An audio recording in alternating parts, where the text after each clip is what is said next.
A veces la música se detiene de golpe. A veces la risa se apaga en un instante y el telón cae mucho antes del final de la función. La historia argentina está marcada por estos silencios abruptos, por despedidas que se convirtieron en heridas colectivas. Para algunos de nuestros íconos más queridos, el guión de sus vidas tuvo un final trágico e inesperado. En este primer capítulo de El último aplauso, recorremos 5 de las historias más emblemáticas. Exploramos el profundo impacto que tuvieron estas despedidas en el corazón de un país, y cómo el arte de estas leyendas sigue resonando, incluso después de su función final.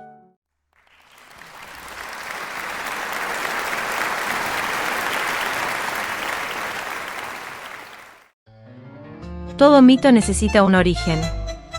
Y el mito del ídolo argentino que muere en la cima de su gloria nació un 24 de junio de 1935, en la pista del aeropuerto Olaya Herrera de Medellín, Colombia. Carlos Gardel, la primera superestrella internacional de nuestro país, estaba en la cima del mundo. Pero en un instante, todo se convirtió en fuego y tragedia. El avión trimotor en el que viajaba se desvió durante el despegue y embistió a otra aeronave que esperaba en la pista. El choque fue catastrófico. Junto a Gardel, murieron su letrista Alfredo Lepera y su guitarrista Guillermo Barbieri. Las causas nunca se esclarecieron del todo, dejando un velo de misterio sobre el accidente. Lo que siguió fue una de las odiseas más increíbles de la historia argentina. La repatriación de su cuerpo duró meses. Su féretro viajó en lomo de burro por las montañas de Colombia, en carreta, en tren y finalmente en barco, pasando por Panamá y Estados Unidos. Cuando sus restos llegaron a Buenos Aires en 1936, el país se paralizó. Tras un funeral multitudinario en el Luna Park, una marea de gente acompañó la procesión por la avenida Corrientes hasta el cementerio de la Chacarita. La tragedia no lo mató. Lo hizo eterno.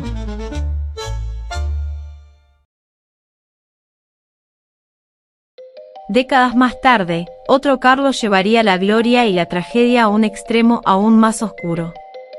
Carlos Monzón, el muchacho pobre de Santa Fe que a fuerza de puños se convirtió en campeón del mundo. Pero detrás del ring, la violencia era una constante. Su caída fue tan espectacular como su ascenso, culminando en el femicidio de su pareja Alicia Muñiz. Un crimen que lo condenó a la cárcel.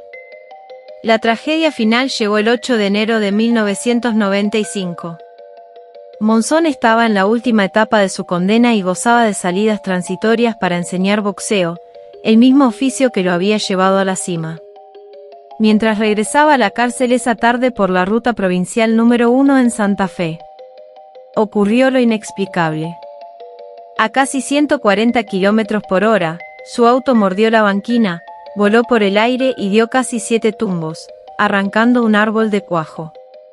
Su muerte fue instantánea. El héroe y el monstruo, el campeón y el femicida, quedaron sellados para siempre en ese final violento y trágico. El verano de 1988 era la cumbre de la fiebre Olmedo. En Mar del Plata, rompía la taquilla con su obra Éramos tan pobres y su última película con Porcel, Atracción peculiar, acababa de estrenarse. El negro estaba en la cima absoluta de su poder. Y entonces, en la mañana del 5 de marzo, todo terminó. Tras una noche de exceso junto a su pareja, Nancy Herrera, la tragedia se desató. La hipótesis más fuerte sostiene que Olmedo, bajo los efectos del alcohol, quiso hacer un juego peligroso en el balcón de su departamento, en el piso 11 del edificio Maral 39. Perdió el equilibrio y cayó. Nancy Herrera llegó a sostenerlo desesperadamente de sus muñecas, pero no pudo resistir. La muerte fue instantánea. La tragedia se multiplicó al día siguiente. Su madre, Matilde, al enterarse de la noticia en Aeroparque, sufrió un ataque al corazón y falleció horas después. Fue un duelo nacional por partida doble. La conmoción fue total, dejando un vacío que nunca se pudo llenar. Su partida, curiosamente, pareció imitar a la ficción de sus propias películas, donde tantas veces había jugado con el peligro.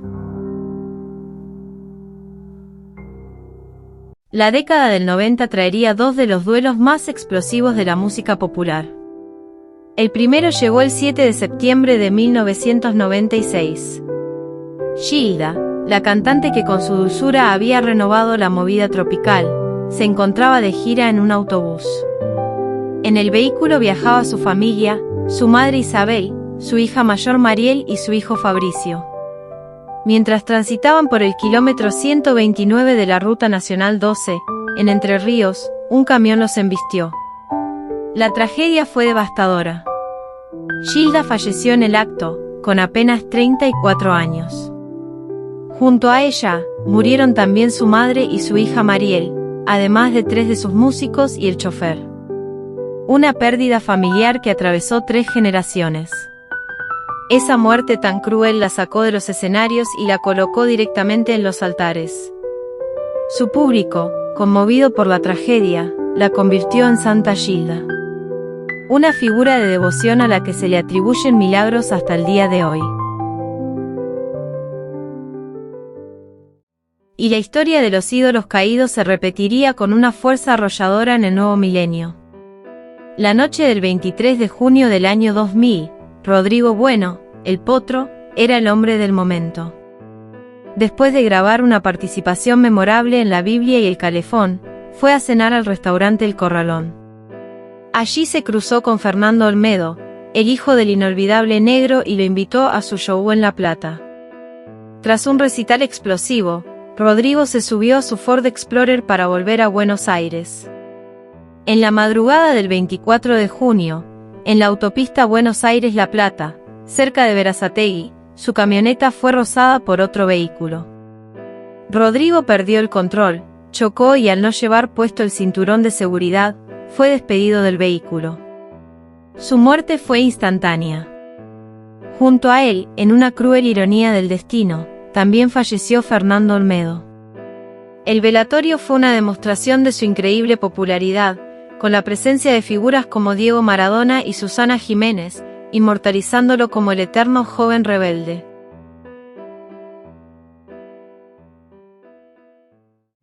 Gardel, Monzón, Olmedo, Gilda y Rodrigo. 5 historias, 5 épocas, pero un mismo destino, la partida abrupta y la consagración como mitos. Quizás, en Argentina, convertimos a nuestros ídolos en parte de nuestra familia. Sentimos sus triunfos como propios y por eso sus muertes nos duelen como una pérdida personal. Al irse demasiado pronto nos dejan la imagen perfecta, la sinfonía inconclusa, y en esa ausencia, en ese eco, encontramos la manera de que sigan viviendo para siempre. Estas son solo 5 de las historias que marcaron nuestro pasado. Y aunque quedan muchos nombres en el tintero, este primer capítulo es un homenaje a su memoria. Gracias por acompañarme en este viaje tan emotivo.